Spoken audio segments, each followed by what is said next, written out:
My name's Ray Clark and I'm an anorak. I think we're here as well. Just before we start, Johnny, at the end of his presentation a little earlier, spoke of the kind way that the people of Holland took to Caroline. I'd like to take that a step further, because there's evidence tonight of just what the pirate stations did for international relationships. And there are such good friendships that have been formed between Brits and Dutch people and people from all other countries. And it all points back to these guys and those radio stations as well. I've got good Dutch friends. I hope they look on me as a good friend as well. And I'm sure many of us are in that position. So I think a round of applause for the guys that did their bit for world friendship. Or at least European friendship, anyway. Let's start. I didn't go out with that many Dutch girls that have caught up with you. Let's introduce our panel here. Arnold Bain on Radio North Sea. Greg Bantz in later days, the original Roger Scott from Caroline North. Without the lisp. Chris Carey, Spangles, Muldoon. Now, we could spend a long time talking about Spangles' past, Chris's past, but round of applause, please, for Chris here. Roger Day gave me a job, so he's okay. Roger Day, another of the guys that stayed on after August the 14th, and all-round good guy as well. Round of applause for Roger, please. I think you know the bloke that's just sitting in the middle there, Johnny Walker. So Johnny, of course. We're still looking for Robbie Dale, who's in the building. We know if Robbie can make his way this way. Yes, please. We go on beyond Roger and we say good afternoon and thank you for coming from the United States of America to Bud Ballou.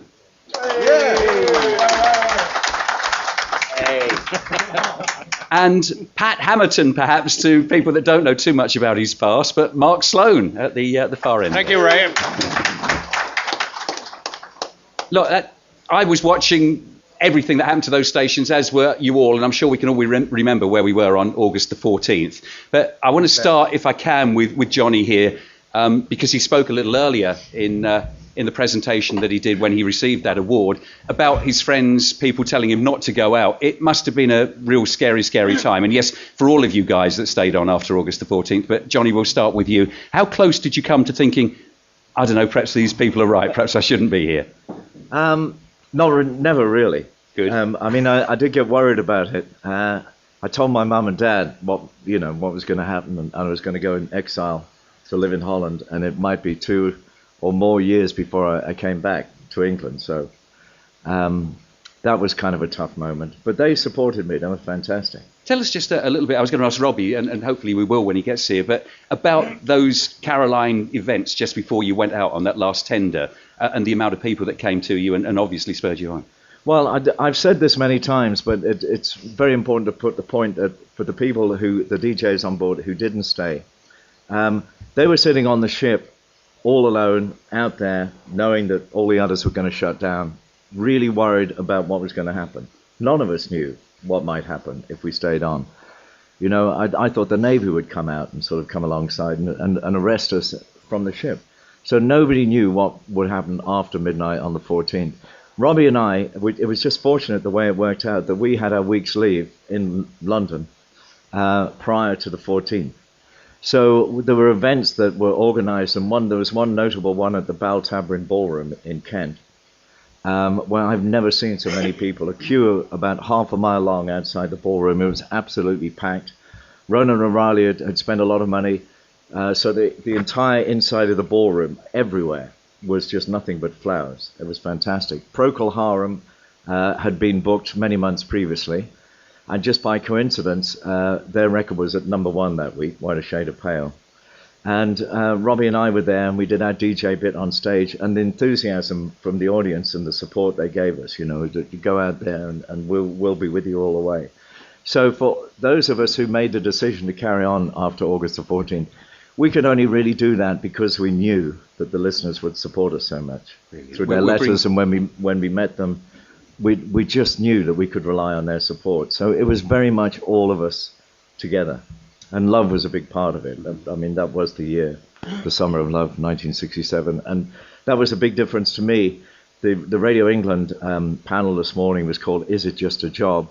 For me, the DJs on Radio London did a very good job, but I think for them it was a radio job. It was a career move to work for Radio London, and most of them couldn't get round to the BBC fast enough in the hope of being on Radio 1, whereas Caroline, I just think, had more soul to it, and it was much more than a job. It was, we just believed in the cause of Caroline and free radio and people's right to listen to the music they wanted to listen to. And we'll ask you more about that in a moment and bring Robbie in a moment. But Roger Day here.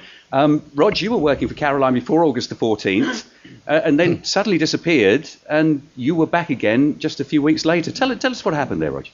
Well, there's been a lot of inaccurate reports about this, but the actual truth was that I had every intention of broadcasting afterwards. But you could view this as suspicious, but my passport was due to run out. And I didn't mind going illegal, in fact I was looking forward to it.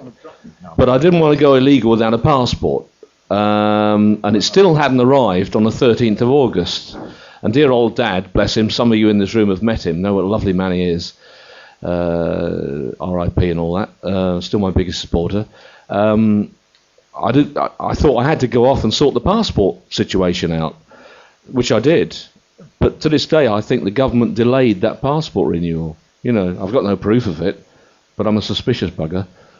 And I happen to think that, like Ron said earlier, that they delayed it for that reason. So I got off and I sorted my passport out, and I went back on the tender with Andy Archer, I think, in the first days. But I was desperately unhappy that I wasn't there on the going illegal night. I really wanted to be, but I say I didn't want to do it without a passport. I didn't mind going abroad for whatever it took, but I needed that passport, and so I couldn't wait to get it back out there, whatever it means. Robbie, you were on board. You had a little slurp there, so we gave you the rest there, the respectful rest. And you were the man that went on to Caroline after Radio London had closed down and did that spiel is not a nice word, I suppose, but that honour speech in honour of Radio London. Had you scripted that? Had you planned anything like that? No, never scripted anything in my life, apart from today's words, of course. No, that was. Let me first of all say that what Roger just said there was absolutely spot on, because that was the case. At the time, standing on the deck, watching Roger and all the others jump over the side and climb aboard Offshore One, I thought, goodbye, Roger. And it was only an excuse. But this man could not have put more energy into getting over to Holland and back on the boat. So thanks for that. We'll put that one straight. Now, to come back to you, Ray. Yeah. Thank you. And that's from the records of the Admiral. Must be true. Yeah, that was it wasn't scripted. No, it came from the heart. In fact, it was a bit of a mess. It was how I felt at that particular moment. And I just listened to Big Al closing down. As much as I hated them, listen, they were good. They were really good. And they gave us a driving energy to be as good and better. So fair play to them. And when they went on that 3 o'clock, that day at 3 o'clock, it was a very sad thing. And yes, I felt the emotion. In fact, I think there might have been even a tear in my eye. Johnny was on the air, and we were working together, remembering, of course, there was just kind of the two of us. And we didn't realize that later on in the day, this guy would turn up, Spangles Muldoon. Well, let's hear a bit about that, because I've been dying to find out the story myself. So Chris, Can I just, Spangles Muldoon. while it's fresh in our minds, it's amazing to hear that speech again. It really brings tingles up my spine. But on behalf of Robbie and I would like to apologize for our singing of We Shall Overcome. It's pretty dreadful. We're not singers, that's for sure. The other great story, of course, which just triggered, Roger just triggered my mind about passports, was that Spangles here came on board without a passport, no passport at all. And one day, boom, he was gone. He disappeared. And what he had done, in fact, is gone ashore to get a passport. And he jumped ship. He jumped onto one of the boats that came out to say hi. The Viking Saga, I think, was one of them. It was one of those boats. And he'd gone ashore, and he'd gone home to organize his passport. And I think, if I remember rightly, he came back with one of those silly things you got from the post office. It was like a thing you were issued with 24 hours notice. But he came back and he rode all the way back. Should we let him tell this part of the story? Yeah, go on, you tell that bit. Okay. I was just an interloper, really. I only went out to fix the TV. If you remember, it's true. And I didn't have a passport. I got a bit stuck. When I got off, I thought, I'm going to get this tender back. How on earth did you do that? It might be illegal. Where do I find these people? And I couldn't. So I went to see this guy called Percy Scadden, who turned out to be an ex-policeman, I think, in Brinton. Said, well, what to do now? I said, don't ask me, go away. But there must be a way. So I thought, right, there must be a way. Being a good public school boy, I'll find a way. So I went and got myself a rowing boat off the beach, which I think ostensibly are lifeboats. So I got into the damn thing. I had no idea how to row a boat. I never got to Oxford. So I got it the wrong way round and was trying to do this. And some fisherman was throwing some rubbish at me from the pier saying, you're messing my fishing up. That's the wrong way round. Go the other way. So I just took his advice and off I went. It was bloody terrifying. Never done it in my life before. And it went a bit further, and on and on and on. I finally got there. The only thing I had as a landmark was the lights on the ship. And I finally got there. It took 4 hours. The nearest thing I ever came to death, probably. I've been told that many times since. Might have done a lot of people a favour, maybe. So I got back. They wouldn't let me back on. That was talk about an act of bravery and courage to row out in the North Sea with all the currents in this tiny little boat to get to the ship. And it was becoming night time then. And the captain, we said, Spangles is back. You've got to let him on. He'd not come on board. He left illegally. He'd not come on board. So we thought, Jesus, he's hanging onto the anchor chain, freezing with cold, having rowed for 4 hours. Robbie came up with a great idea. He said, Captain, let's go in your cabin and we talk about this. So we went down and Robbie said, oh, maybe a glass of bowls, Captain? So we're chatting away and we got Robbie managed to get the captain pissed. And then we said, now, come on, this guy's going to die if you leave him out there. Let him come back on board, and that's the way Spangles gone back on board. It was pretty well. Yeah, but I remember you saying to me, I went to Birmingham, made love to my girlfriend, and got the passport the next day. The only person that suffered was the bloke with his lifeboat that's missing. Hey. Yeah, it's in Holland actually. When the tender finally came out, offshore want to get rid of this awful illegal person. Robbie saved my life. He said, "Well, he can stay. He's better than absolutely nothing." Anyway, fortunately, it turned out to be a lot better. So very good. So what happened was the boat, the offshore one, saw this piece of money, got it, took it on the offshore one back to Holland. It's still in a canal somewhere here. Somebody will chop it up and sell it probably for souvenirs. Brilliant. Let's bring in Pat here if we can, just for a moment. I want to come back to the South Ship. Let me just go on, Robbie. Put that bit in there. Charlie Holsoff was his name, the captain, and he was a great guy. He was very partial to the tipple. And I figured I just actually arrived back that day, if I remember. And Spangles was hanging onto the anchor chain. I didn't let you shocks. Yeah, he was. And so I thought, right, Charlie, I took him downstairs, or he took me downstairs to, first of all, give me a good telling off about this guy. And I said, let's have a drink. I've just come back. And so that started the ball rolling. And slowly but surely, it took about 2 hours, Charlie came around. Slow drinking. I told him, I'm going to get Spangles to scrub the decks and clean the kitchen. And yeah, ga dat doen, jongen. Ja, okay. Hij mag terug. I think you maybe wash your socks. Brilliant. That was the worst part. It was. Ray. Let's go up north to the coast of the Isle of Man. And Mark, you were there when Caroline North went into illegality, but that was a few days later, wasn't it? Well, you see, what happened was we got out to the Isle of Man about the 13th of August, and the first thing we knew, staying in a hotel overnight, was this fantastic party that had gone on in London, in Liverpool Street, where Radio London had come off, and some of the Caroline guys were off, and the whole of London was awash of people, and all we saw was the papers in the morning. And we then went down from Douglas to Ramsey. When we got to Ramsey, the whole of the harbour, as we came down the hill, was awash with people. The tender was in there, and the jocks who were going home came off, and we climbed on board. We were on front pages, as we all were, of the papers the following day, the Daily Mirror and Telegraph and so on.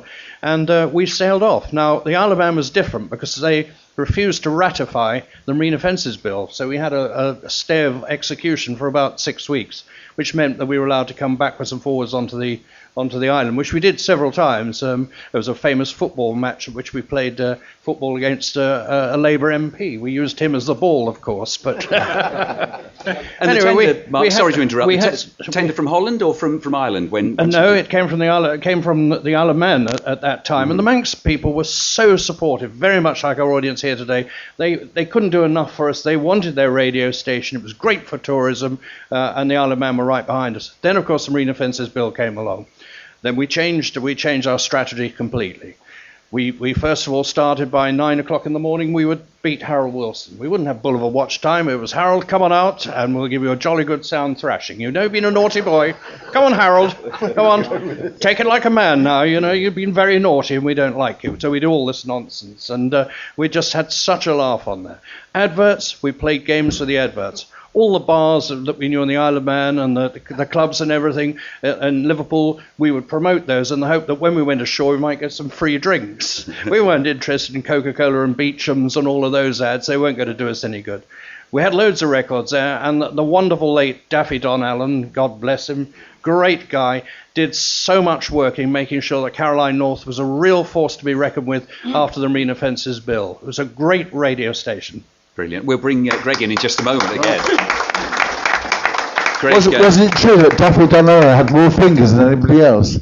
Sorry, say that again? More fingers, he could hit more cart machines. Oh, absolutely. He was great on. He'd got every single jingle you can imagine, and some of them will remember the famous Weissmuller crew. Some of those guys had some wonderful laughs, and Daffy Donner captured them on tape, played games with them, and I loved playing them during the middle of playing a nice serious record, and you'd suddenly hear a sort of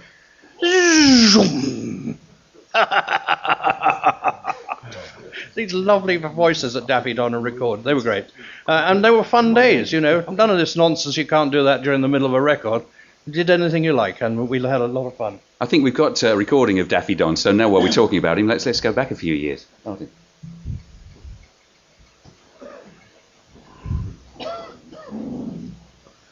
Taking place tonight. Speak to us, Daffy. They have been actually overpowered to join in this sanction against a great radio station, Radio Caroline North National and International. And I'm willing to say that a lot of people out there are supporting us now more than ever so before, simply for the reason that they know, a lot of other people too know, that Caroline North has done no harm in its broadcasting history. We have not been responsible for the death of any life at sea. And a lot of people are very successful today in the music business due to Caroline and the offshore radio station. I'd like to play this tune, this next instrumental tune. It's a very sad word. I'd like to play this to the people that were responsible for drawing up this unbelievable bill.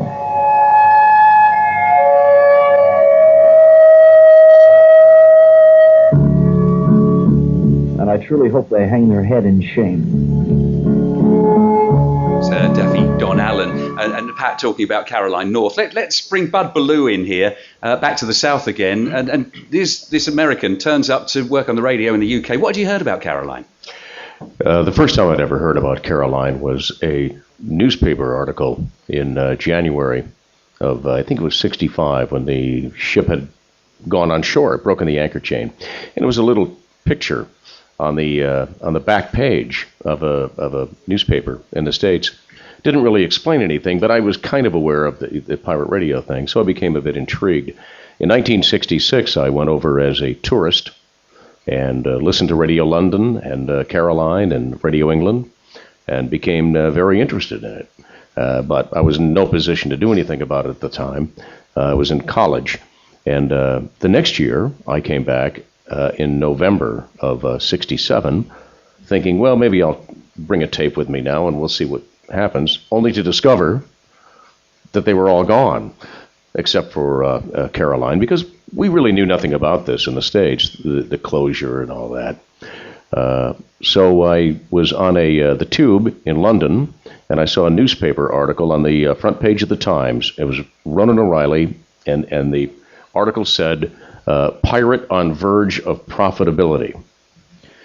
Of course, we know that's nonsense, but there was a picture of Ronan. Yes. There was a picture of Ronan, and the byline from the reporter, who I called, and he called me back and gave me Ronan's address, where to find him at the office.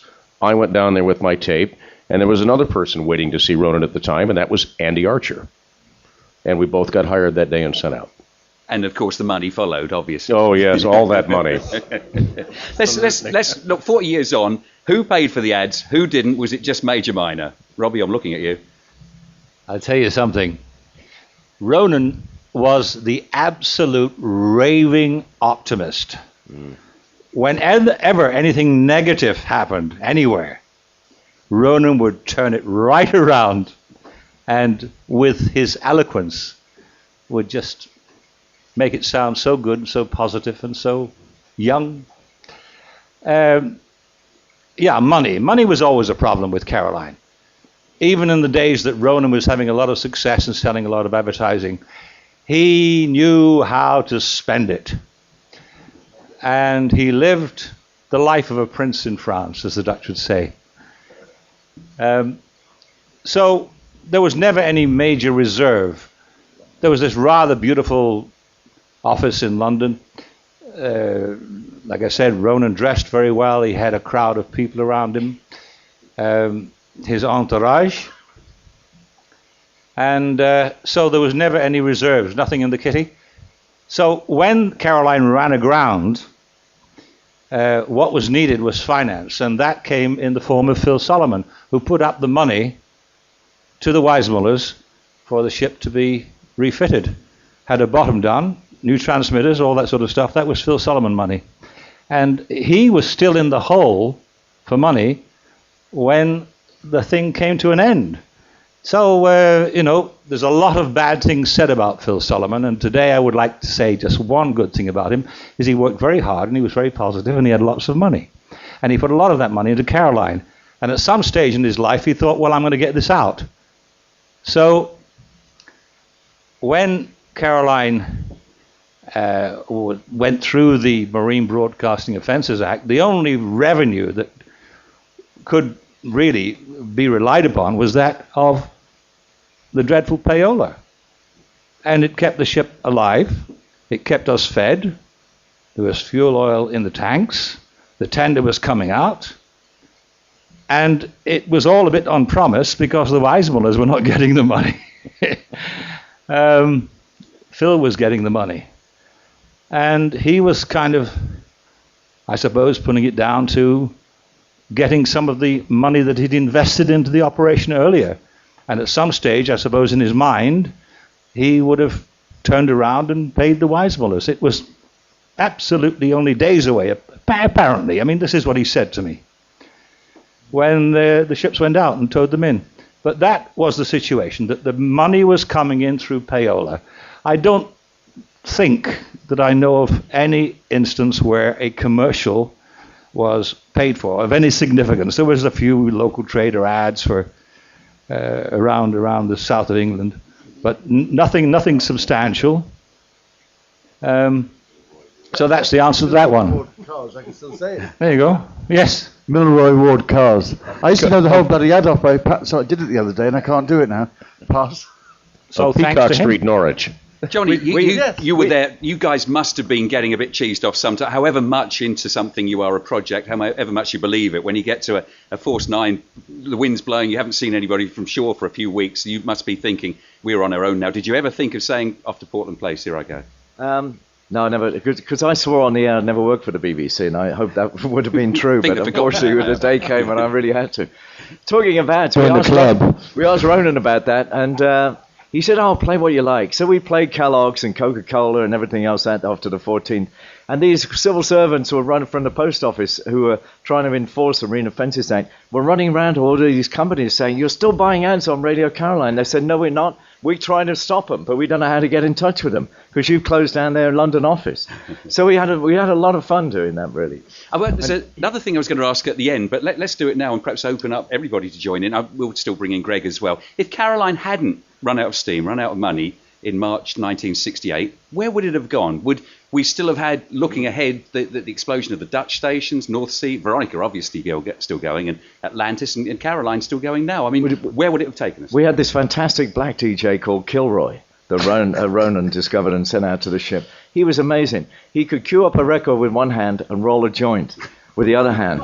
He was fantastic. So there wasn't a bit of recreational smoking used to go out there. I think if we'd have kept going. We'd have kept going as long as we could. I wanted to keep going. We all did. You know, the whole thing was just to keep it going and to make sure that the Labour government would be defeated. And obviously that's why I made that thing that became known as Man's Fight for Freedom. Which I just wanted to put forward a positive message that maybe the day will come when the government say, "You were right and we were wrong." I mean, very naive, but, you know, I hope that might happen, that one day we might come on shore and have a legal Radio Caroline, you know. We never felt in the North, so we never felt in the North Station either that it was ever going to close. We were going to make it happen. We were going to grow it. We could feel the audience were there. We just felt we were going to be there forevermore and just finally be allowed back on mainland. Roger. I tell you one thing, radio wouldn't be as crap as it is today with Caroline still there. What do I know? You know, one thing that should be said is that a lot of imagination and a lot of fantasy went into Caroline to start it in the first place. And that magic still lives on, and it's so lovely because it's being taken into radio stations around the world. My friend Chris here and I got busy with a fantasy in Ireland, and that turned out to be something really very interesting and a great reward to us in radio. The BBC wouldn't have me, they wouldn't have Chris either, so we went off and did our own thing. No response. There was a great day. Just a quick story. There was a great day when the sightseeing ship could still come out from Clacton with all these people who pay a pound, come and see the pirates. So they come out to the ship, and then there was this girl on board, very good-looking girl, and she said, "Hey, you DJs, why don't you dive in and swim to us?"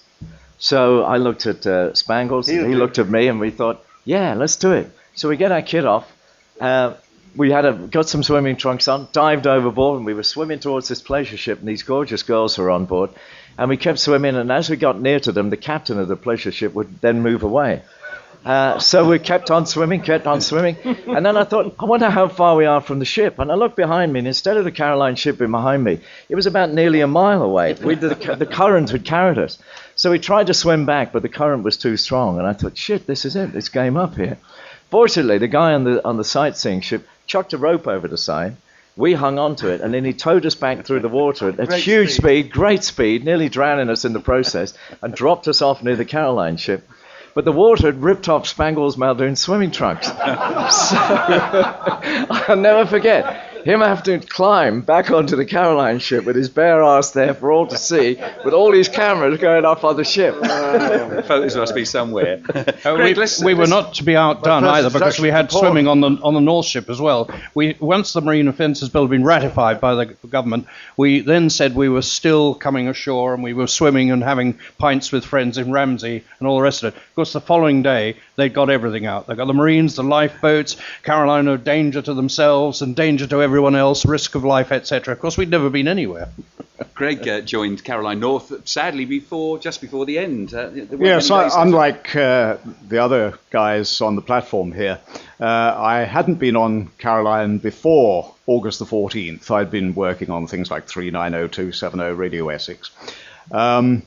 And it came to something like February 1968, and I wasn't doing anything particularly useful in terms of radio. I didn't quite get my finger out and go to Canada as a few people did, or Australia as a few people did, and I decided that there was only one thing for it, and that was to do Caroline. It turned out to be Caroline North. Excuse me. And Caroline North, by its position, its geographical position, was in a very well disposed to carrying on indefinitely. It was a fine vessel. Excuse me. A very fine vessel, very solid. It had been a passenger cruise ship, and my first sight of it was one of great feelings of positiveness, because I knew that there wasn't much advertising. It was plug records and stuff, and it could have gone on for pretty much forever. And it was a beautiful ship, and you might have read things that I've written about the North Ship, and I was only there a very short time.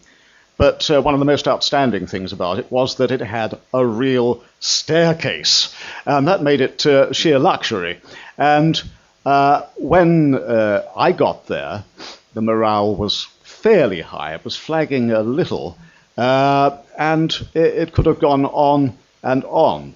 But my great privilege, really, was to at least to have been there at the end of Caroline North, when it was towed away. Excuse me again. When it was towed away, and in that sense gone into history just a little bit, even though I was there a very short time. And had it not been a Saturday, the last day of broadcasting was a Saturday. Had it not been a Saturday, and Don Allen did his Country and Western Jamboree in the early evening, mine would have been the last voice on the air from the Frederica.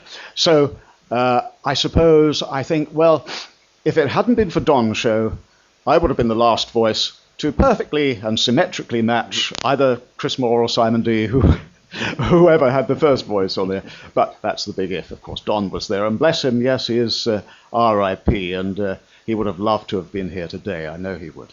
On the South Ship, Roger was the one that was up in the morning when the tug turned up. Roger. Yeah, well, there was nothing unusual about the Dutch tugs turning up, because the Weissmullers, I don't know if you know this, they make their money out of salvaging, and they're in all the oceans of the world. So, for those who don't know, if like the Torrey Canyon was in trouble, and the first tug to throw a line on board, they're entitled to the whole value of that ship if they salvage it. So it's a lot of money we're talking about here.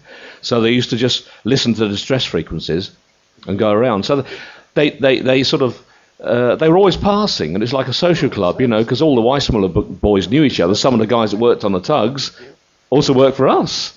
So I knew some of the guys, and they were, you know, you heard the throb of the engine alongside, and there's this huge bloody tug there. Nothing unusual. They used to drop off for a coffee. It was cafe for them in the bloody North Sea. See their mates. And I was there ready to do the breakfast show, which started at 5:30. Well, 5:30 we used to play some music, and then 6 I officially started. And I went to do my ablutions. For some reason, you still did that. You sort of did the shower and the shave and that, because it made you feel like awake. And I saw them, and I said, excuse my French to ladies, and hello, you bastards, what are you doing here? You know, great respect for the Dutch and the English. We always should take the mickey out of each other. Oh, we're towing you to Tokyo. Yeah, very funny. Piss off, I'm going to shave. So I came out, ready with the records to go to the studio and start. And I was actually in the studio when the captain of the Caroline, mi amigo, came in with a very huge man from the tug. And he said, you've got 5 minutes to clear out the studio. Why? Well, we're taking you to Amsterdam. Don't I get to announce, you know, when we're going to be back? You know, so it's just routine maintenance. And to this day, there's this nagging doubt in the back of me. I should have flung open that microphone and said, we're in big trouble here. Get somebody out here immediately. But, hey, you know, hindsight and all that. Next thing I know, you know, they forced us out of the studio. Me out of the studio, locked the door, and that was it. Johnny, and then, you know, they cut the anchor chain, and we were on our way to Holland. Saddest bloody journey of my life. Johnny, if we can bring you in, I know you were on board. Bud, were you on board at the time? And Bud as well, and Chris, were you on board at the time? I was going on holiday to the North Ship. I stayed up after my show ended at midnight, so I often did, and drank coffee and was just talking about stuff with the Dutch crew till about like 3 in the morning. And I got to bed, and then it was like somebody shook me awake at 5:30. Johnny, you've got to come up. You've got to come up. There's something going on. There's big trouble. And I said, just leave us alone, I need to sleep. And they said, no, you must get up. So I staggered upstairs to see all these, very big, burly Dutch crew from the tug. And they said the same thing to me, get your stuff out of the studio, we seal it in 10 minutes. And didn't know what was going on. Nobody knew what was going on. The moment they cut the anchor chain, then my heart fell. Because we thought, we were talking, maybe we're just going to Amsterdam for maintenance. If that had been the case, we had a massive, great big anchor holding the ship. In fact, I think Weismuller stole it off a big oil tanker in Rotterdam. And it was a huge, great thing, and it stopped the ship from being dragged in storms. And if the ship was going to come back, they would have taken the chain off and secured it to a buoy so we could just come back and hook up again. They just cut through it and let it slide into the ocean. So I kind of realized at that moment I didn't think we were coming back. And the thing that really upset me was as we go across the North Sea and going up Amsterdam, I thought, this isn't the dream. I wanted Caroline to be sailing up the Thames, and here we are going up the canal to Amsterdam. But the big thing was I knew all the thousands and millions of people who would be tuning in to listen to it, and there's nothing there. And when you've got your radio and there's dead silence, you then touch the tuning dial. You just have to leave it there with silence, hoping the station's going to come back any moment. And it was not being able to say goodbye, not being able to explain what was happening that I found the hardest thing. But Johnny, you'd agree, wouldn't you? We'd hate to leave the impression here that there was any animosity between the Weissmullers, the ship's crew who were managing the ships, and ourselves. They were great friends. I always wondered what happened to Mr. Fischer, a lovely man used to look after us, Captain Horbeck.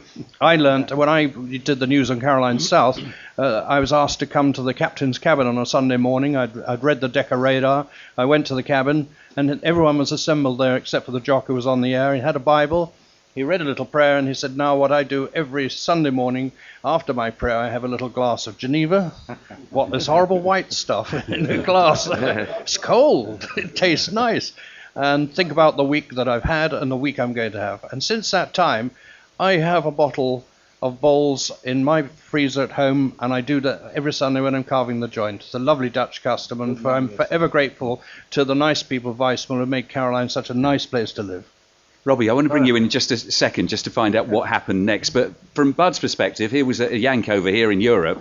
And I suppose, although you were part of the Caroline team, perhaps one step back a little bit in as much as, these were Europeans and there was all this stuff going on. How did you view it, and what was that journey like back to Amsterdam?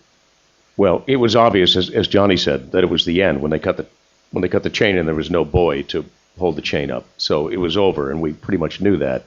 I remember the cook coming down, Tex, as we used to call him. He used to sing the breakfast show jingle to me to wake me up in the morning, because I used to do Rogers news. And the captain wanted Very well, too. Yes, thank you very much. Yeah. And the captain wanted our passports. And that was kind of, that kind of told you the end was near as well. It was a very strange feeling. I'd never been on a radio station before that had been towed away. It doesn't happen often, doesn't it, fortunately? But it was obviously the end, and I accepted that partway through the journey. And I knew I was only going to be in Amsterdam probably a couple of days and then go back, which is exactly what I did. Robbie, there's a story I've heard. I think I told you tell it of the telegram turning up from Johnny. Yeah, just the old bones, This northern weather doesn't suit me. No, just to clear up one small point there is that I think I'm the only one here who was on the cheater when the Mi Amigo was brought back after the refit. And the problem was that the Mi Amigo had run aground because her anchors were too light. So they dropped a 5-ton. The Mi Amigo had 2 1-ton anchors. So they dropped a 5-ton anchor with great difficulty and put a swivel on it, so that when the ship turned with the tides, the swivel turned, and so the anchor stayed holding the ship. Just to cut from that into the Weissmuller tug coming out, it was more or less about 2 weeks before that I'd had a meeting with 2 of the Weissmuller brothers. One came in from Jersey in the Channel Islands where he lived, and they were very concerned about the money that was owed to them. And I'd been talking to Phil. Phil Solomon was supposed to attend this meeting, and that morning he phoned me to say that he couldn't be there, and so I did the song and the dance and said everything I possibly could. And they said, well, if the money is not going to be coming, then we'll take some difficult action, was the way they put it. Now, the money was supposed to be coming, and he had promised me it was coming, to the extent I felt so good about this positive attitude that Phil Solomon had, that I went on holiday to Spain. And during my holiday, the Weissmullers took that drastic decision, which was justified, bottom line. Ze waren zakenmensen, and there was een heleboel geld that was outstanding. And so they took some action, and they thought that taking that action and bringing that ship in, the next minute that the money would be on the table.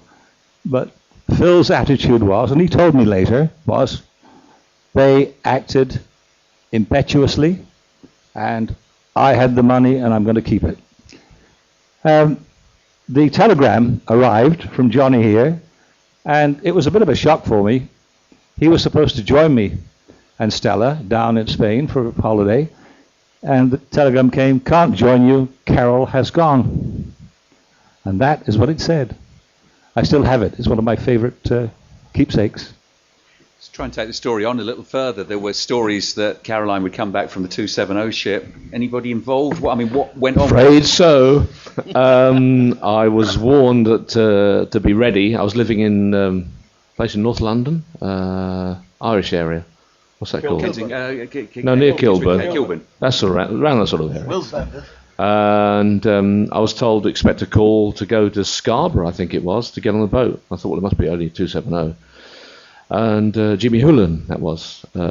He was Ronan's right-hand man, Mr. Fixer, really, who said, be ready, you're going out. And waited for the call. And it's a flat, so it's a payphone downstairs. And some bloody woman kept talking on it and all that sort of thing, but the phone call never came. And I understand that somebody, rather stupidly, had blagged to the Evening Standard. And so they'd said, we're going out on the 270 boat, and of course the authorities got to hear about this and impounded the boat, so it never actually happened. So we were that close from going back on the 270 boat. I woke up the next morning and no phone call. They phoned up and said, some idiot, I got the blame at first, for blagging to the Evening Standard. Greg, you were involved as well? That's right, yes, and I think from memory Andy Archer was, and we all ended up in Whitby. We were holed up in a hotel there, and yes, we went to see the Radio 270 vessel, the Ocean 7, nicely tied up in Whitby, and we thought, here we go. We were all very optimistic. And as Roger said, we didn't know the detail, but somebody had blurted. We didn't understand why somebody blurting should put an end to this, but that was it. But in fact, it may have been a blessing in disguise, because I had actually worked on that 270 ship, and it was not a pretty place to work.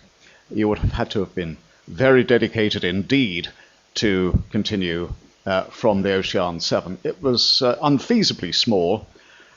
No proper cabins, no engine, no nothing.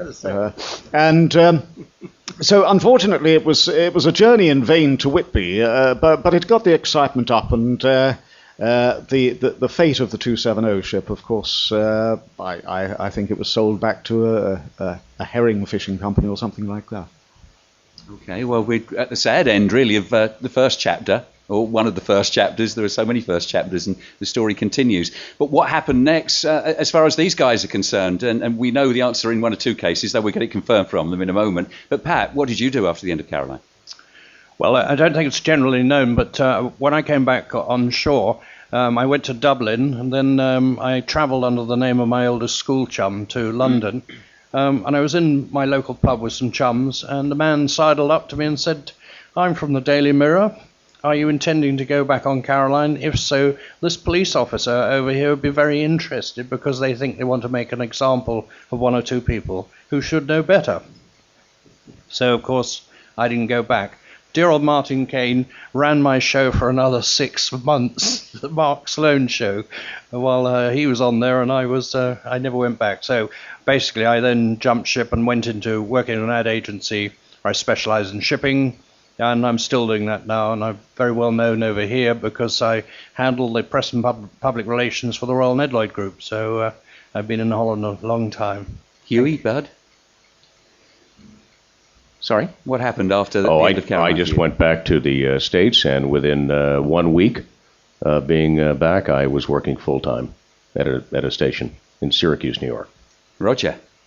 Come on, we've only got a couple of hours here, Rog, so, I mean, don't use them all.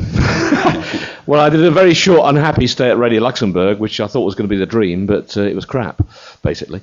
And because, you know, from going to the freedom we had at Caroline, we didn't even operate our own gear. And, you know, it was like the BBC with commercials, as far as I was concerned. And I hated every minute. And what the crunch came for me when the Beach Boys approached me to compare their European tour in '68. And Tony MacArthur, the Australian program director, hey, GWR relies on Australians now. That was a sign of what idiots they are. And that's Ralph Bernard upset again. And I said, look, I got a great gig. The Beach Boys wanted to compare their tour, and he said, you can't have the time off, Bruce. So I said, stuff you, I'm off. So I went to compare the Beach Boys tour and was out of work for a number of times. Stupid decision, I know. And then went to the United Biscuit Network, then started off commercial radio with Piccadilly for Phil Birch, the Radio London man. Been in commercial radio for Man and Boy since then, at various places. And most of it's been, the last few years, crap, basically. And but now I'm in the BBC, and I have to say, like Johnny said, never worked for the BBC. I've got to say, there's more freedom at the BBC than there's been in commercial radio for many years. I get free choice in music, guests, and the whole thing. And they actually believe in talent. And they actually give you program feedback, the whole bloody thing, the sort of things that commercial radio has forgotten about. So I might be regarded as some as a traitor, but it's the way forward, buddies. I just wanted to make one comment about Philip Birch, who was the head of the managing director of Radio London. He's now retired and lives in San Diego, where I live. I know. So he made money out of it. Yeah, he did well. Oh, yeah. Robbie, Veronica Becken, but there's a whole load more we could talk about from there onwards. Ja, maar iedereen hier weet wat ik heb gedaan, hè? Ik heb Jan van Wijn ontmoet in het American Hotel in Amsterdam. Hij heeft mijn baan aangeboden. Ik ben naar Hilversum gegaan met hem, naar dit studio in de Zeedijk. En ik heb Bull met. En Bull zegt, nou jongen, je spreekt goed Engels, maar je moet wel Nederlands leren. Zo, ik heb een beetje Nederlands geleerd en dan heb ik dat tussen de Engelse woorden bij elkaar. En ik heb dan programma's voor Veronica gedaan en dan Veronica op Mallorca. Radio Popular in Mallorca. Ik heb dat gedaan voor hun. En dan natuurlijk ben ik naar de Tros gegaan. En daar was het heel leuk. En ik heb televisie gedaan. En dan, ik ging terug. Ik heb een Nederlandse meid getrouwd. Dat was een van de meest belangrijke dingen dat ik heb in mijn leven gedaan. En daar is ze Stella. Dag Stella, dag schat. Dag meisje. Nu zit ik hier met 2 kleinkinderen in Hilversum met mijn zoon. Mijn zoon heeft bij Radio 10 gewerkt een tijdje en nu zit hij in de televisie. Maar het was heel leuk hier in Nederland in die tijd. Nu is het heel druk. Er zitten zoveel auto's op de weg, het is niet te geloven. En voor de laatste, ja, ik ging terug naar Engeland en dan van Engeland, ik ging naar Ierland en daar heb ik een radiostation met Chris opgebouwd, Sunshine Radio, Sunshine 101. We were serious competitors. I'll say this now in English because I'm going over to Chris. Chris set up Radio Nova and we battled away. Chris beat me up and then hopefully I think I beat him up a bit as well. So anyway, we had great fun with Sunshine Radio. That was a big success and so was Radio Nova, a mega success. And then let me see, 1989, 1988. De eerste regering heeft een commissie opgesteld. En die commissie, die baan van de commissie was op die vergunning af te geven. And it turned out that commission ended up being directed by the Minister for Communications, who was corrupt. And they put him in jail. He took a lot of money from a lot of people in radio and other things. I didn't pay anything.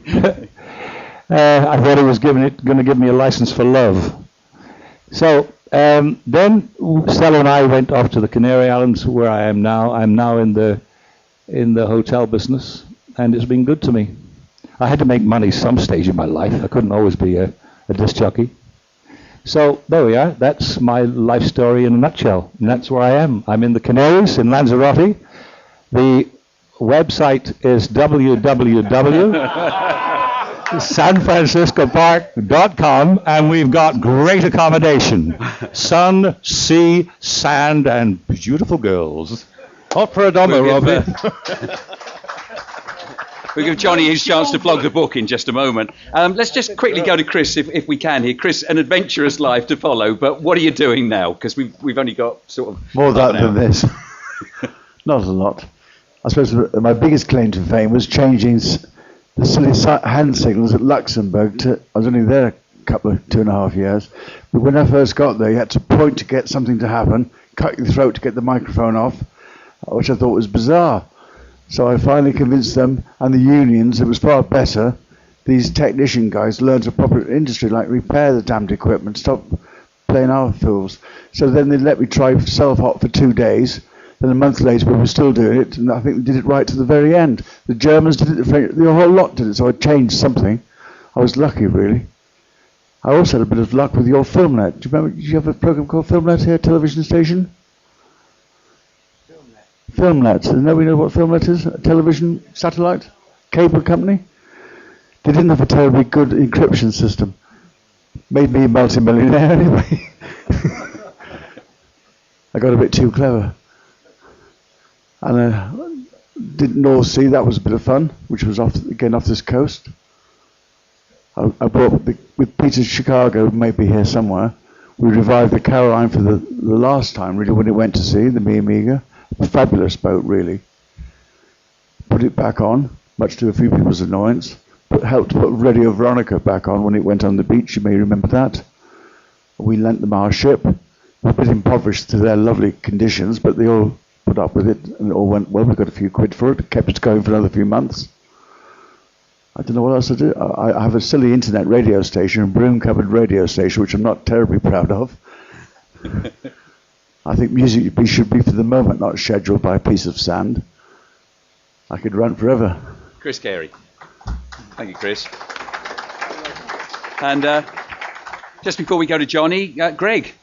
Yes, after the end of Radio Caroline North, what did I do? Go to Canada, Australia? No, I became a TV continuity announcer, which is the most boring job in broadcasting. And I actually went back to offshore radio 4 years after the end of Caroline North, and I was feeling extremely old. I remember I went to Radio North Sea International, and I was in Holland, and thinking, I'm 23, am I really doing this? So I spent about 1.5 years at Radio North Sea International. Following that, loads and loads of voiceover stuff, which technically I'm still doing, technically. And also I did a bit of local radio, Radio Orwell, 2 Counties Radio, stuff like that. But offshore radio and Caroline North, obviously, was part of it, was a great beginning. Thanks, Greg. Thank you, Greg Baird. Well, I suppose, Governor, really, look, the one question I want to ask is, you'd said, I'm never going to the BBC, but there comes a time when man's got to eat. So did you go to them, or did they come to you, John? Just before that, I want to say what a joy it is to hear the address of Robbie's website for his holidays in Lanzarote. And I'm sure you only have to mention the fact that you attended the Radio Day in Amsterdam, and you'll get 50% off the normal price.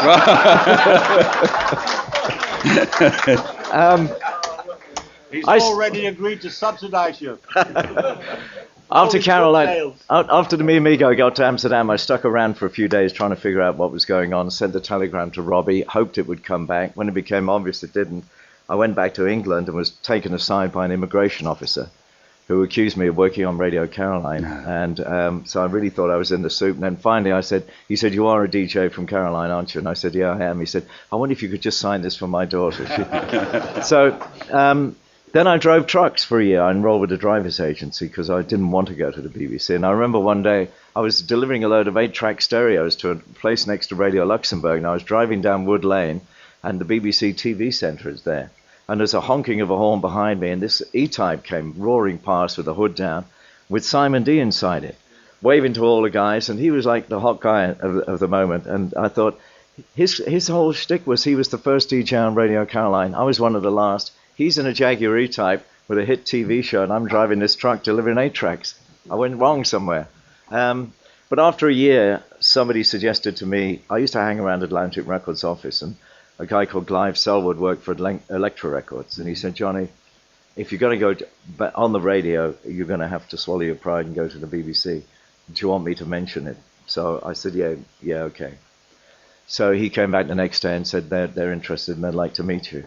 I remember the first meeting was on a floating restaurant in Regent's Park in London, on a canal boat, and a chap with a moustache who talked like this. He said, "Johnny, very nice that you come to meet us for lunch." He said, "I thought this is the perfect place for you. You feel at home because of the portholes there." So I thought that was rather a nice gesture of the BBC.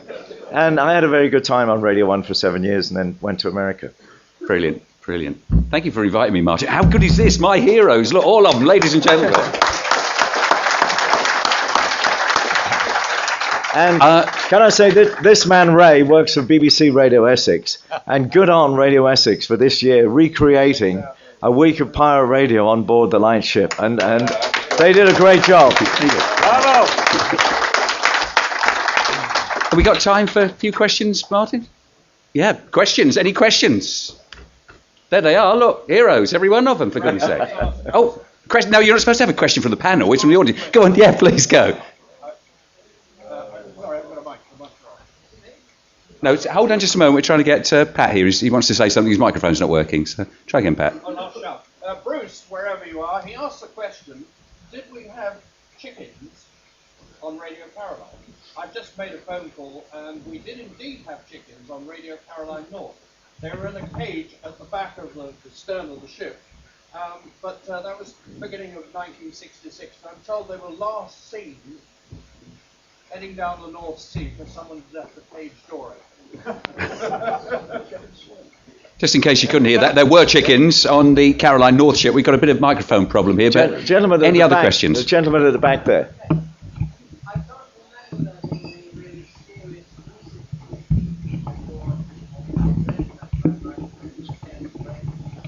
Yeah, that's what's going.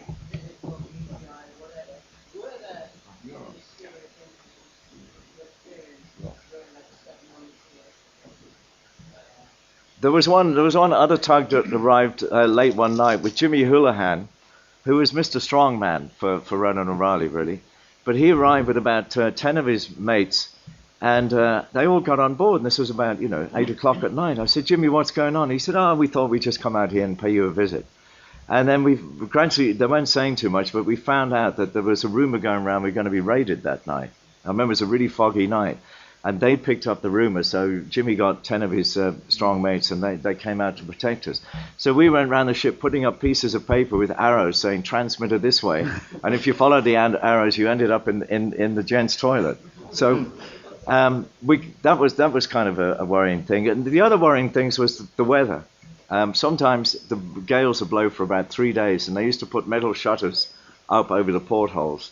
And you couldn't really walk around the ship. You just would lurch from one piece of furniture to another, and you didn't know whether it was night or day. It was like being in a submarine.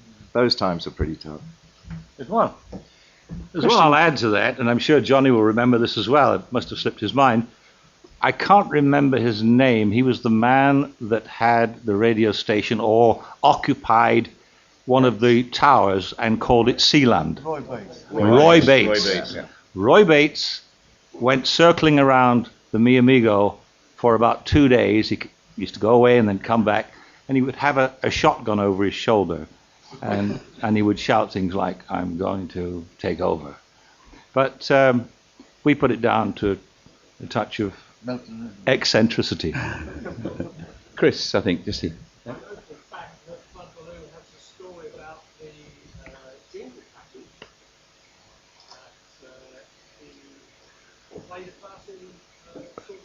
Yeah, that was at the end, really, the last couple of weeks. I was very disappointed in the Caroline jingles when I heard them. They were all distorted and whatever. So I sent off to friends of mine in the States who sent me really clean copies of some wonderful jingle packages, some of the newer series from Pam's that I don't even think the BBC was using at the time. And I remember spending about 2 weeks in that production room just editing this together over and over and over, and we finally got them all in. We had the new news intros and all that thing, and then we got towed away. all that work. A real Anoraki question from me. Sorry, Johnny, carry on. There was another incident one day when, just as a morale booster, I said to a couple of jocks, can't remember who, we put a crate of Heineken into the lifeboat, lowered it down, and I said, we're going for a ride, fellas, and we chugged the lifeboat to a point where I thought we'd got to be inside the 3-mile limit. And we just stood up in the boat and sang, "Fuck you, Harold, oh Harold, fuck you." Just to sort of give it some of that, you know. And then I said, well, we better turn around and head back to the ship. And as we got near the ship, this speedboat, which had been a little spot on the horizon, suddenly, at incredible speed, with about 6 guys in it, turned up. And they obviously were watching us all the time. Unfortunately, we got back to the Caroline ship and got on board. But if they'd have nabbed us when we were inside the 3-mile limit, it would have been, we'd have been in jail. The evidence in court would have been good fun, though. We heard him singing. I'm glad that Ballou got a job within a week, but it just shows you the law was a racist law. It made it illegal for a British citizen to work on the pirate station. Correct. And that was not right. That was an infringement of freedom. You could be Canadian or Irish or work on it, but not if you were British. And that's another reason why we wanted to fight it. Yeah. And glad we all are that you did. Ladies, gentlemen, round of applause for our guests here. Thank you very much. Thank you.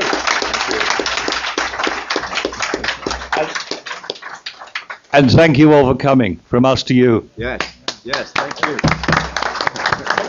Well done, Jake. Thank you. Hail Lecker. And thank you very much for buying my book, if you have. And if you would like one, I'd be very happy to sign it. I'll be in the bar. The rare ones are the unsigned ones.